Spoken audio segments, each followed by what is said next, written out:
Hi, my name's Luke Barrett. I graduated from Roehampton in 2009 with a BA in Spanish and Translation, and then a year later I completed my MA in Audiovisual Translation.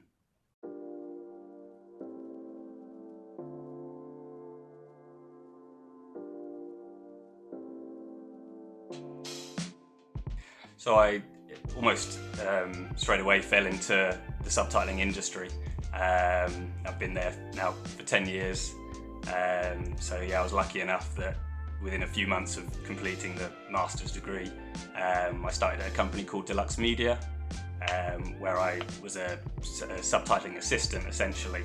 So I didn't go straight into live subtitling, but the assistant role, it gave me a good oversight of the industry. So I was working with live subtitlers, pre-recorded subtitlers, as well as audio description. So yeah, it gave me a good overall sort of flavour of how the subtitling world worked. You know, coming out of university, it was good to have that first job. And then subsequently, I moved on to the live subtitling role within Deluxe. So we covered mostly for ITV, so entertainment shows, sport. And we also did pre-recorded work for them as well in between. So it was a mixture of both live and pre-recorded subtitling. I was able to progress to become a team leader in that role as well. So that's when I started to, sort of manage the team a bit more, scheduling, allocating, and being involved in sort of projects like that. And then a couple of years ago, I moved to Sky, where I'm now one of the managers of the live subtitling team. So we sit in sort of the access services team as a whole. Again, sort of overseeing the department, making sure it runs sort of the day-to-day operations. Scheduling again, allocating. Also doing some live subtitling, which I enjoy. Keep doing, although being in a manager role now, it's nice to still do the live subtitling. That's why I got into the industry in the first place. So it's good to keep doing that. But yeah, also like I say, now with the manager role, overseeing the team, and being involved in other projects that relate to subtitling.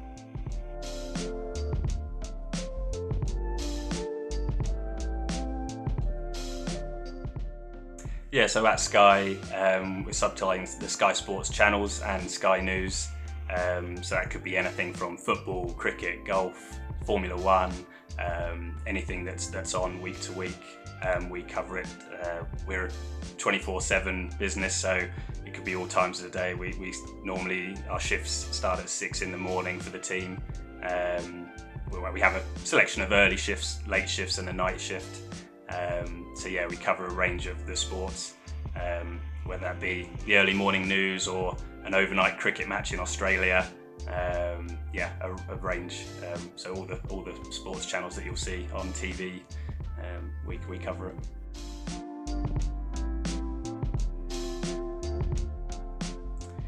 Yeah, I would say so. I mean, obviously, it's been over 10 years now since I left, so I have moved on to the, sort of the working life and what that brings. But no, certainly, I owe a lot to Roehampton. It's sort of, I went there as a young adult, and spent 4 years there. Made a lot of memories. Met a lot of my friends who are still friends today. I met my wife there, so I'm thankful for that. So yeah, I think, like I say, it's one of those where I think, if you get together with friends and you start talking about the stories, reminiscing your times at Roehampton, you're like, oh yeah, I do miss it. But at the same time, that was a part of my life. I've now moved on to sort of the working side of things. So yeah, it's certainly nice to look back on, and yeah, definitely enjoyed my time there.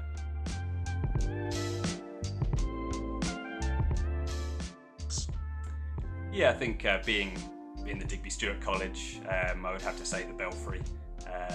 There was the sort of bar area there, the student union, a great social place. Whether it was to grab a drink with mates or watch some football, play pool. It was always very lively, sort of whatever time of day you'd go there. Just a good hub really for all the sort of social activities. But aside from that, I think Roehampton, it's very green considering being in the middle of London. A lot of nice spaces outside, especially when the summer days. I remember sitting outside on the campus green just by the lake, sort of opposite Southland. I think they had a five-a-side goal back in the day as well, so it was always nice to play a bit of football with mates. Sit in the sunshine, eat some pizza. It was always nice just to watch people as people watch as well.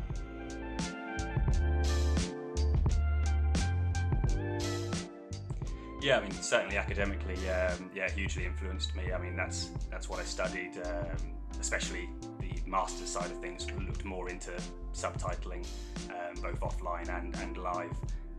To go into that industry now and be there, it was a massive influence. I think having the opportunity to learn about it at university before moving to the sort of working side of things definitely helped. I felt like when I got into, so it started at Deluxe, having that experience and using, being able to use what I'd already learned, gave me sort of extra step, and I was able to adapt quicker. Definitely a big help there. And socially, like you say again, the communication skills that comes with it, whether it's doing presentations at university, meeting different people from different walks of life, that certainly you can again transfer that into the real world. There's always different people, it's definitely a big influence, I'd say.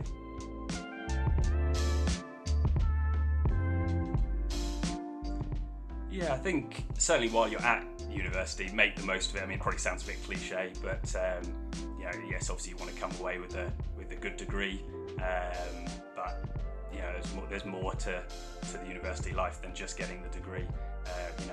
Look into the sort of student union side of things. There's sports clubs. There's a range of things. So certainly, don't just focus on the studying side of things, but also look for activities outside of that. And also, particularly for Roehampton, being in London, I definitely say make the most of what London has to offer.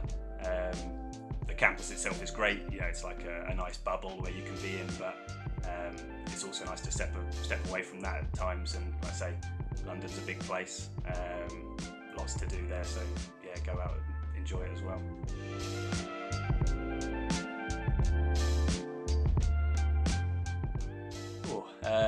Tough question. I think still within the subtitling industry, to be honest. I mean, that's where I've been. My experience is there, my sort of skill set's there, and the access services industry as a whole, especially at Sky, where I'm now at, is growing. So I think there'll be plenty more opportunities and interesting projects to work on. Possibly, moving further up in a senior role could be an option as well. So that's. I think that certainly for the next 10 years I could be kept busy there.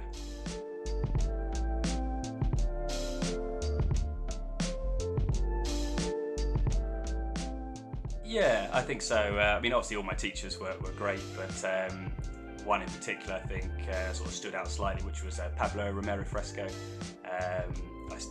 He taught me in quite a lot of my modules there, and in particular the re-speaking. He sort of introduced me to the world of live subtitling, and his sort of enthusiasm for it sort of maybe rubbed off on me a bit, and I was like, that could be a field where I could study. I've since worked with him as well, so I kept in touch sort of afterwards, and we've worked together a couple of times. I've been able to help a little bit on some of his projects. And an overall very nice guy. Someone, especially when I was younger, could look up to him and think his sort of academic career was very impressive, but then he also, sort of had a chilled side to him as well. So, I think he'd be the guy I'd answer to that.